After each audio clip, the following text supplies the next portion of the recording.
일본에서의 사역을 위해서 항상 기도와 물질로 후원해 주시는 담임 목사님과 성도님들, 그리고 당회와 선교위원회에 진심으로 감사를 드립니다. 오늘 귀한 강단에 세워주셔서 이렇게 나눌 수 있도록 기회를 주시고 또 배려해 주셔서 정말 감사를 드립니다. 항상 저희 가정을 위해서 뜨겁게 기도해 주시고 또 큰 사랑으로 섬겨 주셔서 저희 가정은 건강하게 일본에서 사역하고 있습니다. 오늘 성경 본문을 중심으로 나누는 것은 아니고요. 선교 보고 형식으로 일본 또 일본인 또 종교 선교에 대해서 좀 편한 마음으로 함께 나누고자 합니다. 제가 신학대학원에 들어가기 전부터 저는 일본 교회에 참 관심이 많았습니다.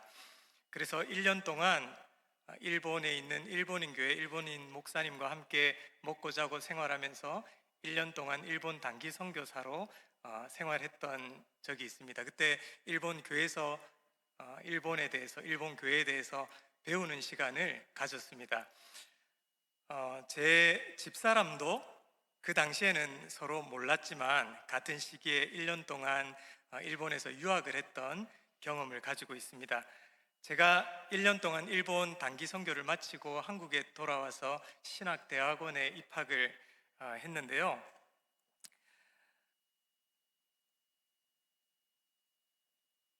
모교회를 떠나서 가장 처음으로 사역했던 곳이 바로 옆 동네인 부곡중앙교회였습니다. 거기서 전도사가 정말 최선을 다해서 열심히 사역해야 되는데 하라는 사역은 열심히 안 하고 그 당시에 청년이었던 제 집사람을 꼬셔서 예, 그래서 결혼을 했습니다. 저도 일본에 1년 갔다 왔고 집사람도 일본에 1년 갔다 왔고 그것이 매개가 되어서 결혼을 했고요. 늘 한국에서 사역하면서 우리가 언젠가는 일본에 가겠구나 하는 마음을 가지고 사역을 하고 있었습니다. 하나님께서는 주님의 계획 가운데 7년 전에 저희 가정을 일본으로 보내셨던 것입니다. 여기 PPT를 보시면 반가운 얼굴들이 또 나올 텐데요. 2019년 3월 3일에 오후 예배 때 거제교회에서 저희 가정을 일본으로 파송해 주셨습니다. 파송 예배를 드리고 그 주간에 일본으로 출국을 했는데요. 그 당시에 큰아이가 초등학교 3학년, 초등학교 1학년으로 일본에 도착하자마자 일본 학교에 입학을 했습니다. 외국 학교에 다닌다는 게 어떤 의미인지 무슨 감인지도 모르고 그냥 웃으면서 아이들이 처음 학교에 갔다가 히라가나 카타카나 단어 하나도 모르고 들어갔으니까 한마디도 알아듣지 못해서 하루 종일 앉아 있는 것이 너무 아이들에게는 힘들었던 것 같습니다. 그래서 일본에 가서 한 달 동안은 학교 가기 싫다고 두 아이가 매일 울었던 그런 기억이 납니다. 그 당시에 저와 제 집사람이 아이들보다 일본어를 훨씬 잘했는데요. 지금은 아이들이 더 일본어를 잘하고 저희들이 모르는 것을 아이들에게 물어봐야 됩니다. 일본에 도착해서 야마나시 고우시의 시형 주택을 신청을 했습니다. 주변 사람들이 신청해도 안 된다는 겁니다. 사람들이 많이 기다리고 있어서 1년은 기다려야 시형 주택이 나온다는 것입니다. 가자마자 고우시의 시형주택을 신청을 했는데 그 다음 날 고우시에서 연락이 와서 당장 들어오라고 그렇게 연락이 왔고요. 가자마자 선교사 비자를 이제 신청을 했는데 주변 선교사님들은 1년짜리 비자가 다 나오는데 저희는 가자마자 3년짜리 비자가 나와서 그때마다 하나님께서 우리 파송교회 거제교회의 기도를 늘 들어주시는구나, 하나님께서 사역할 수 있도록 도와주시는구나 하는 생각을 정말 많이 하게 되었습니다. 저희를 파송해 주시고 또 늘 기도와 사랑으로 섬겨주셔서 매일매일 그 기도와 사랑을 먹으면서 일본에서 사역할 수 있었습니다. 진심으로 감사드립니다. 오늘 선교 보고를 드리면서 일본 또 일본의 종교관 또 선교에 대한 나눔을 가지고자 합니다. 예.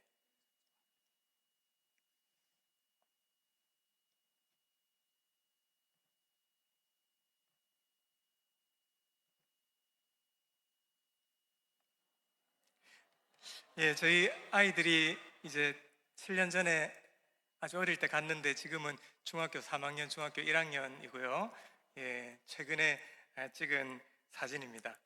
예, 좀 전에 보여드렸어야 되는데 미처 미리 넘기지를 못했습니다. 예, 오늘 일본인의 종교관에서 조금 나눌까 합니다.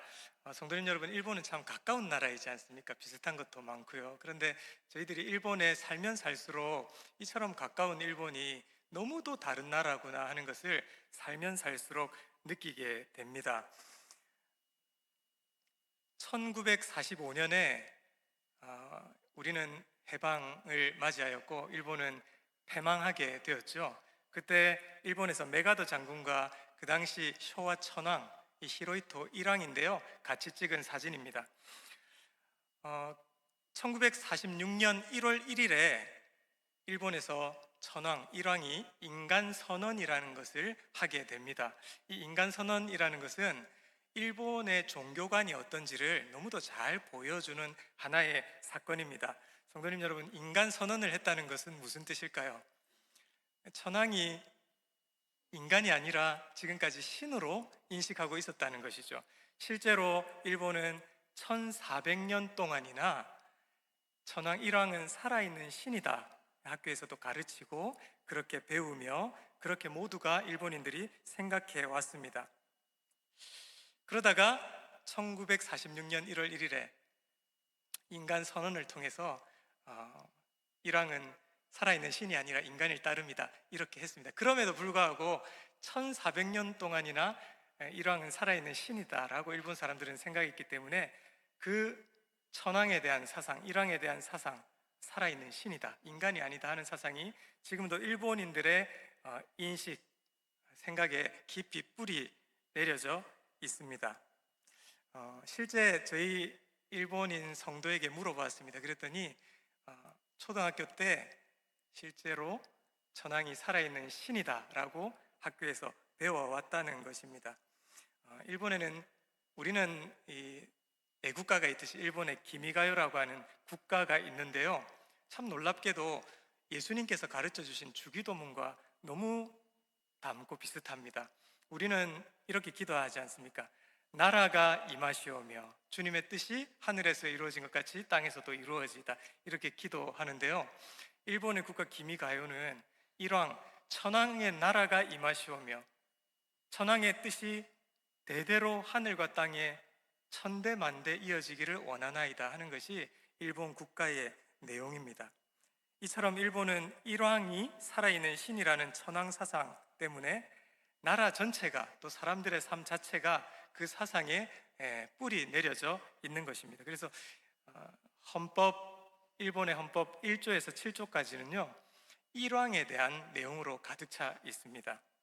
지금은 일본 일왕이 신이 아니라 인간일 따름이고 국가를 상징한다라고는 말하지만 1400년 동안이나 일본인의 생각 가운데 있었던 살아있는 신이다라는 사상이 아직도 그들의 삶에는 영향을 받고 있는 것입니다.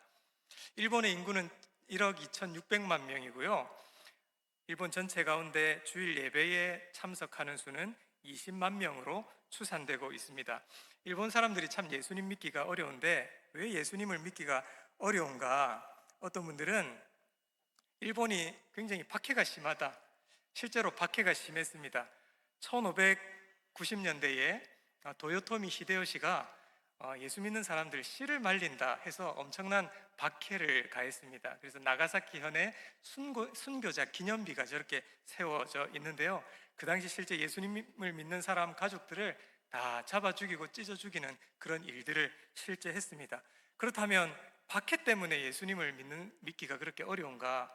그런데 저는 그렇지 않다고 생각합니다. 우리 기독교 역사에 언제나 박해는 있어 왔죠. 일본의 종교는 신도입니다.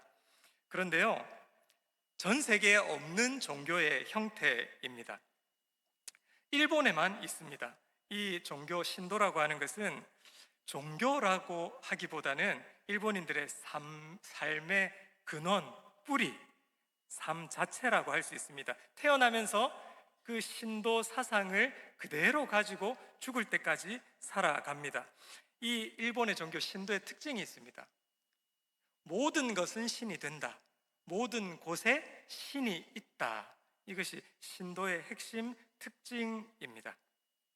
그렇기 때문에 일본신, 천왕신, 태양신, 조상신, 나무, 바다, 물건 이런 것들을 다 신으로 믿고 섬기는 것입니다. 일본의 신들이 얼마나 있는지 800만 신이 있다고 많이 들어보셨죠? 그런데 하나 둘 세어보니까 800만 개의 우상이 있더라가 아니라 야오요로즈라고 하는 이 800만이라고 하는 단어가 있습니다. 예수님께서 70번까지 7번 용서하라, 7749, 490번만 용서하라는 것이 아니라 수도 없이 용서하라는 말씀처럼 일본은 너무 신들이 많기 때문에, 우상이 많기 때문에 야오요로즈라는 단어 800만 이라는 단어를 써서 그만큼 우상이 셀 수 없을 정도로 많다. 모든 곳에 신이 있고 모든 것은 신이 된다라는 사상이 일본 사람들에게 자리 잡고 있는 것입니다. 실제로 일본의 집은 거의 대부분이 이렇게 불단이 있고요. 조상신, 잡신, 천왕신, 태양신, 온갖 신들을 섬기는 것이 방에, 집에 이렇게 가득합니다. 이러한 일본인의 종교관은요, 모든 곳에 신이 있다, 모든 것이 신이 된다라는 그런 인식 때문에 유일하신 하나님과 주 예수 그리스도를 믿기가 참 너무 어렵다는 것입니다. 일본 사람들은 태어나면 절에 가서 등록을 합니다. 매해 1월 1일이 되면 진짜 신사에 가서 절을 합니다. 그런데 일본의 모든 사람들은 결혼식은 또 기독교식으로 합니다. 그리고 사람이 죽으면 장례식은 반드시 절에서 합니다. 일본에 가보면 절이 굉장히 크지 않습니까? 그 이유가 죽은 자의 이 유골을 절에서 관리하기 때문에 자녀들이 또 유족들이 절에 늘 돈을 바치는 것이죠. 그러면서 절은 무덤을 관리하고 그렇게 하면서 절이 점점 커져 나가고 있는 것입니다. 저희 일본인 성도 야자키상이라는 분이 계신데요, 너무 좋으신 분입니다. 목사의 설교에 순종하셔서 늘 주보에 나와 있는 주보 본문을 예배 시간 1시간 전에 늘 오셔서 교회 예배당에 오셔서 본문을 3번 읽으십니다. 일본 사람들이 수요 예배 참석을 안 하시거든요. 그런데 이 야자키상이라는 분은 수요 예배도 1시간 전에 오셔서 본문을 늘 읽고 또 열심히 찬송을 하시는 분입니다. 얼마나 좋은 분이신지요. 1년 쌀 농사를 지으시면 교회가 1년 먹을 수 있는 쌀을 늘 제공해 주십니다. 또 목사가 먹을 쌀도 1년 내내 제공해 주십니다. 뉴스 보셨듯이 지금 일본의 쌀이 너무 비싼데 이렇게 교회가 또 저희가 또 도움을 받고 있습니다. 너무 좋은 분인데요, 참 안타까운 것은 이분이 예수님을 믿지를 않습니다. 교회를 30년 다니셨는데 천왕신, 태양신, 온갖 신들을 믿습니다.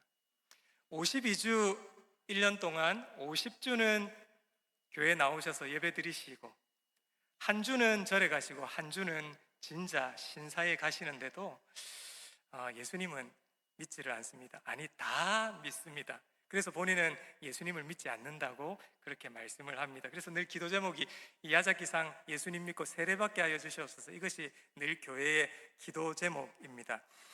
여러분,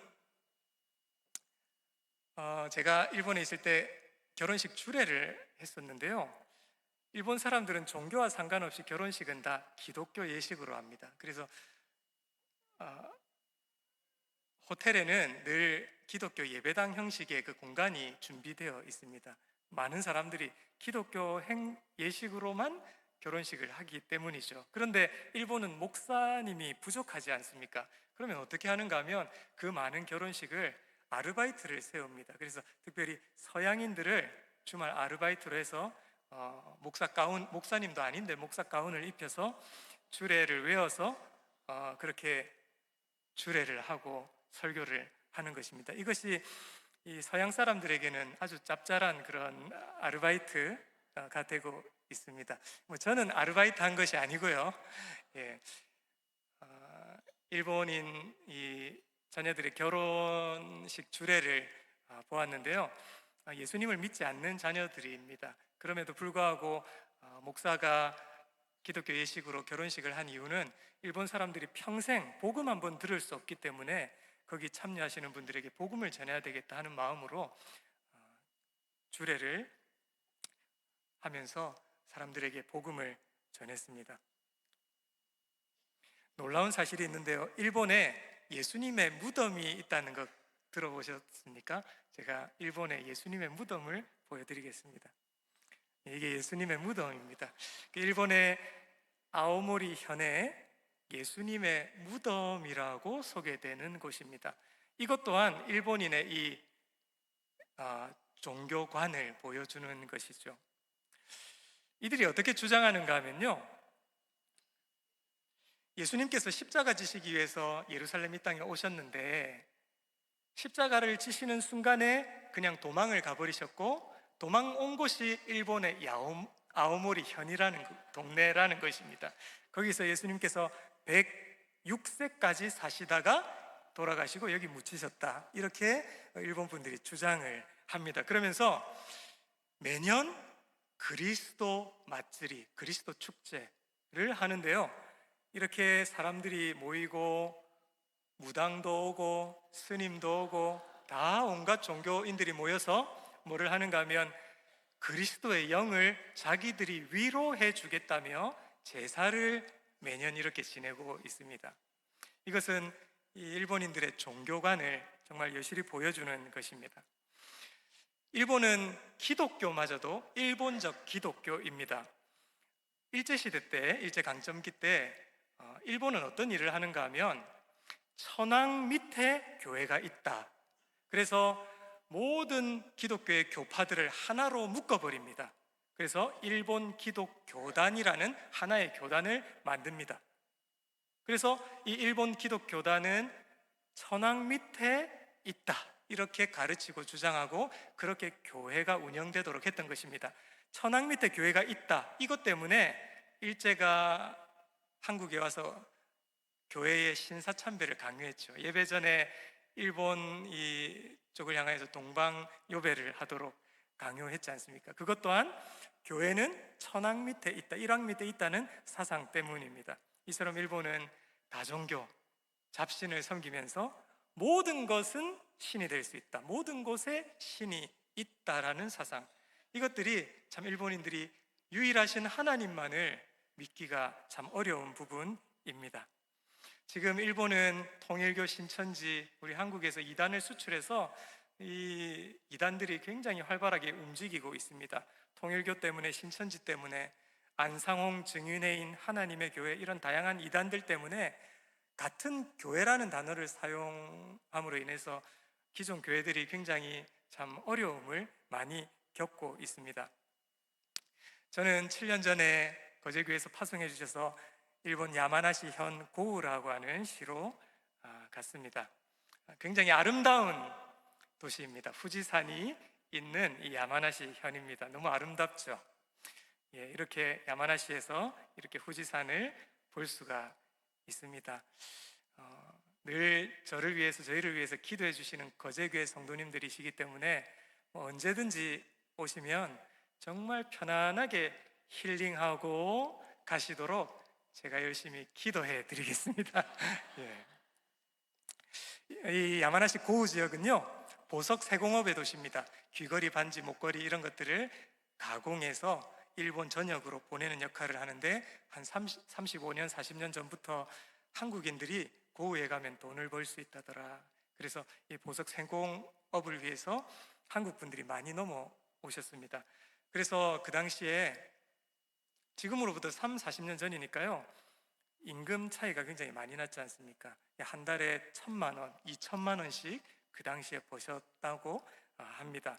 그런데 교회가 한 군데도 없었습니다. 그래서 35년 전에 교회가 한 군데, 두 군데 이렇게 시작되면서 지금 여러 교회들이 생기게 되었습니다.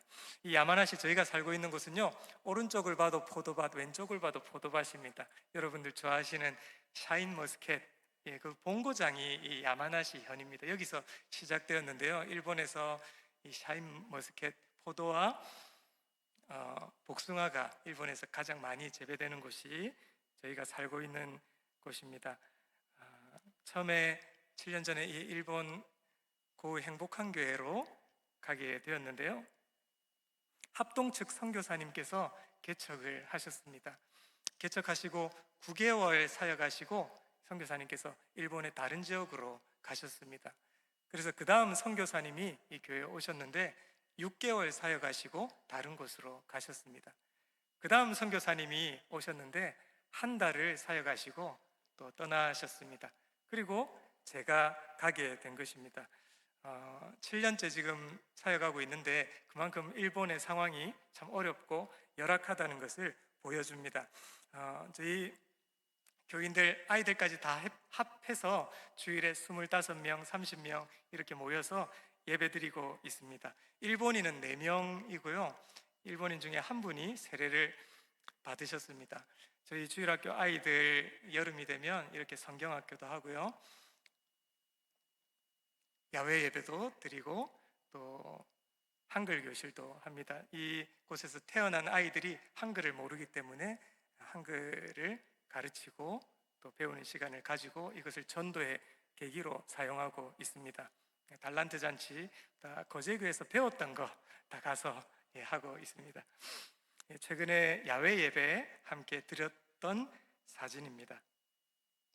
최근에 늘 항상 하고 있는 교회의 기도 제목이 있는데요. 일본인 성도님들이 예수님 믿고 세례 받으시도록 이걸 위해서 늘 기도하고 있습니다. 또 주일학교 자녀들이 믿음으로 성장하도록 위해서 기도하고 있습니다. 또 요즘 예배당을 찾고 있습니다. 건물 주인이 빨리 교회를 비워달라고 해서 지금 부동산을 끼고 여러모로 지금 교회를 알아보고 지금 이전 이사를 준비하면서 찾고 있는 중에 있습니다. 이것이 저희들이 지금 하고 있는 기도 제목입니다. 저는 이번에 한국에 2주 정도 나왔는데요. 지금까지 노회 참석을 7년 동안 한 번도 못 했는데 노회 참석을 오랜만에 하고 또 내년 2월이 되면 교단이 정식으로 저를 행정적으로 파송해 주십니다. 그래서 매월 성교비 모금 활동을 위해서 2주 동안 전국 교회를 돌아다니기 위해서 이렇게 오게 되었습니다. 지금 일본 교회는요 굉장히 위기 가운데 있습니다. 목사님이 안 계신 교회들이 점점 더 많아지고 있습니다. 신학생은 부족하고요. 지금 목사님들은 다 은퇴를 했지만 후임자가 없기 때문에 은퇴를 하고서도 교회를 계속 맡으셔서 설교를 이어가고 있는 그런 상황입니다. 그나마 그런 교회는 다행이죠. 성도들이 있고 건물도 있는데 목사님이 안 계신 교회들이 급속히 많아지고 있습니다. 지금 현대 선교는 4세대 선교라고 부릅니다. 그리고 급격하게 인구들이 이동하고 있습니다. 4차 산업혁명 시대라고 합니다. 성도님 여러분, 지금 선교의 패러다임은 완전히 바뀌고 있습니다. 선교를 시대적으로 나눌 수가 있는데요. 첫 번째 시대는 해안 선교 시대입니다. 선교사님들이 한 달, 2달, 6달 배를 타고 들어가시면 해안지대를 선교했던 시대가 있었습니다. 그때가 첫 번째 시대, 1세대 선교 시대라고 부릅니다. 그 다음 선교 시대는 내륙 선교 시대라고 부릅니다. 예전에는 해안에서 선교를 하셨다면 이제는 내륙으로 들어가는 시대였습니다. 그 다음 3세대 선교 시대는요, 이제 종족, 부족을 향하여서 나아가는 시대입니다. 그리고 지금 우리가 살고 있는 이 시대를 가리켜서 네 번째 선교 시대, 4세대 선교 시대라고 지금 부르고 있습니다. 그러면 첫 번째 시대는 해안 선교 시대, 두 번째는 내륙 선교 시대, 세 번째는 종족 부족 선교 시대라고 했죠. 그러면 지금 우리가 사는 네 번째 4세대 선교 시대는 무슨 시대일까요? 죄송하지만 저를 한번 따라 하실까요? 모든 성도가 모든 곳에서 모든 곳으로, 지금 4차 선교 시대, 우리가 사는 이 시대를 모든 성도가 모든 곳에서 모든 곳으로의 시대가 되었습니다. 누가 선교하는 시대라고요? 선교사가 선교하는 시대가 아니라 이제는 예수 그리스도를 믿는 자들 모두가 모든 곳에서 선교하는 시대, 모든 곳으로 가서 선교하는 시대, 4세대 선교 시대가 된 것입니다. 이 4세대 선교의 특징이 있습니다. 이제는 땅 중심이 아닙니다. 그래서 어떤 일이 일어나는가 하면요, 일본 선교를 하기 위해서 일본으로 파송하는 파송하는 것이 아니라 말레이시아로 파송을 하기도 합니다. 베트남 선교를 위해서 베트남으로 선교사님들을 파송하는 것이 아니라 한국 대전으로 파송하고 서울로 파송하고 이런 일들을 지금 하고 있는 것입니다. 왜냐하면 4세대 선교, 땅 중심의 시대가 지났기 때문입니다. 예전에는요, 그 나라에 가서 제가 뼈를 묻겠습니다 하는 선교사가 있으면 박수를 치고 좋아했는데요, 이제는 시대가 바뀌었습니다. 그래서 어떠한 선교 단체도 고신 본부도 제가 그 땅에서 뼈를 묻겠습니다 하는 자들을 원하지 않습니다. 왜냐? 4세대 선교 시대, 인구 대이동의 시대, 선교사들이 재배치를 받는 시대가 되었기 때문입니다. 그래서 중국 선교를 갔다가 말레이시아로 선교 갈 수도 있습니다. 베트남으로 가실 수도 있습니다. 한국으로 오실 수도 있습니다. 이렇게 인구 대이동의 시대, 선교 패러다임이 전환된 시대에 이제는 모든 그리스도인들이 모든 곳에서 선교하는 시대가 된 것입니다. 그런데요, 놀랍게도 전 세계에 박해받는 나라가 많아지고 있습니다. 그리고 안타깝게도 이렇게 4세대 선교하는 시대에 선교의 물자가 줄어들고 있습니다. 그래서 각 단체마다 신학생들이 줄어들고 또 선교사 후보생들이 줄어들고 있습니다. 그런데 반대로 이슬람교를 믿는 무슬림들은 그들의 선교 정책을 세웠는데요, 그걸 보면 너무도 놀랍습니다. 참 이 문구를 읽어보면 두렵기까지 합니다. 그들이 무슬림, 이슬람 선교를 위해서 이런 정책 슬로건을 내걸었습니다. 전 세계에 흩어져 사는 무슬림 가정에서 태어나는 자녀는 세계 무슬림화의 병기들이다. 너무 무서운 얘기죠. 전 세계에 흩어져 사는 무슬림 가정에 태어나는 자녀들은 세계 무슬림화의 군사들이다, 병기들이다 라고 하면서 그들은 지금 열심히 이슬람 선교에 모든 것을 쏟아붓고 있습니다. 성도님 여러분, 지금 우리는 4세대 선교 시대라고 했습니다. 주님이 오시는 그날까지 오늘도 찬양했지만 마라나타, 모든 성도가 모든 곳에서 모든 것으로, 이제는 선교사님들을 도와야지, 돕는다, 협력한다가 아니라 함께 모든 곳에서 모든 곳으로, 우리 모두가 삶의 그 현장에서 함께 마라나타 주님 오심을 대망하면서 선교하는 시대가 된 것입니다. 그러므로요, 선교는 선교사의 일도 아니고 교회 선교위원회의 일도 아니고 우리 모두의 일인 것입니다. 왜냐? 4세대 선교 시대, 모든 그리스도인들이 하나님의 선교에 동참하는 4세대 선교 시대를 우리가 살고 있기 때문입니다. 오늘 요한복음 3장 16절을 읽었는데요, 우리 함께 한 번 더 읽으실까요? 시작. 하나님이 세상을 이처럼 사랑하사 독생자를 주셨으니 이는 그를 믿는 자마다 멸망하지 않고 영생을 얻게 하려 하심이라. 아멘. 하나님이 세상을 이처럼 사랑하사 독생자, 성자 하나님이신 예수님을 보내어 주셨죠. 성부 하나님께서는 구약 시대에 십계명을 주셨습니다. 잘 아시는 대로 십계명을 요약하면 하나님 사랑, 이웃 사랑이죠. 한마디로 요약하면 십계명은 사랑입니다. 사랑 자체이신 성부 하나님께서 십계명의 실체이신 예수 그리스도, 사랑 자체이시고 그 십계명의 실체가 되시는 예수 그리스도를 이 땅에 보내어 주셨죠. 저는 이번에 고신 교단의 정식 선교사로 허입을 받게 되었습니다. 작년 9월부터 일본에서 줌으로 교육 훈련을 받고 올해 3월부터 5월까지 3개월 동안은 대전 선교 본부와 또 일본을 왔다 갔다 하면서 교육을 받았습니다. 일본에 설교할 사람이 없으니까 월요일부터 금요일까지는 대전 선교 본부에서 부부가 함께 훈련을 받고 이제 토요일이 되면 일본으로 넘어갔습니다. 그러면 나리타 공항에 도착해서 5시간 운전을 해서 야마나시 고우까지 갑니다.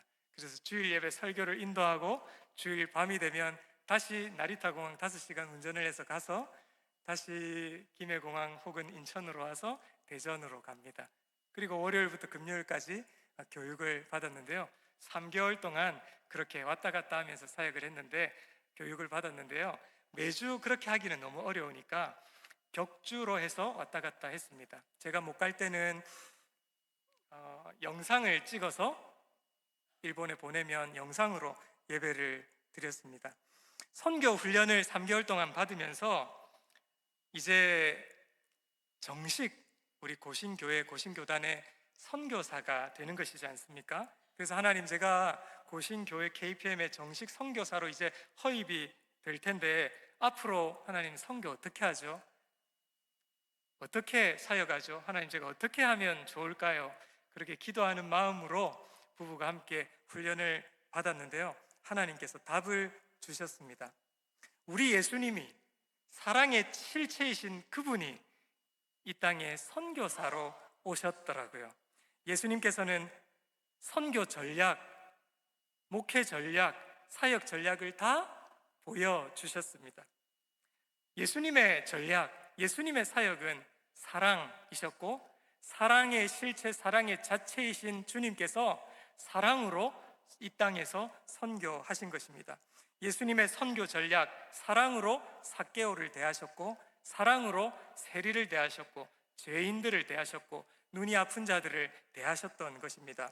그래서 훈련받으면서 이렇게 기도했습니다. 하나님, 제가 정식 선교사로 허입이 될 텐데 어떻게 하면 좋을까요? 우리 예수님처럼 사랑을 좀 부어주세요. 사랑이 없는데 사랑을 좀 부어주세요. 그래서 앞으로 선교할 때에 사랑으로 일본인들을 사랑하고, 교포들을 사랑하고, 이 주일학교 자녀들을 사랑하고, 사랑으로 사역하고 전도하고 살아가게 도와달라고 그렇게 기도했습니다. 성도님 여러분, 저를 한번 따라 하실까요? 하나님, 사랑을 부어 주옵소서.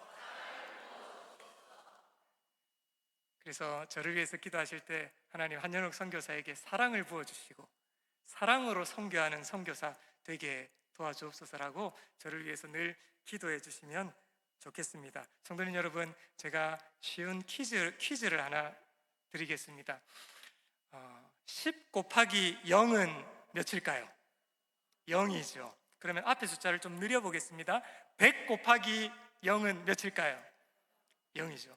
그러면 좀 앞에 더 늘려보겠습니다. 1000만 곱하기 0은? 예, 그것도 0입니다. 좀 더 늘려볼까요? 1조 곱하기 0은? 예, 그래도 0입니다. 빵입니다. 우리 그리스도인들이 다 있는데 사랑이 없으면 빵, 0입니다. 우리는 주님을 대망하면서 살고 있는데 신앙생활 하면서 나도 모르게 우리는 앞에 숫자를 자꾸 늘리려고 하는 경향이 있습니다.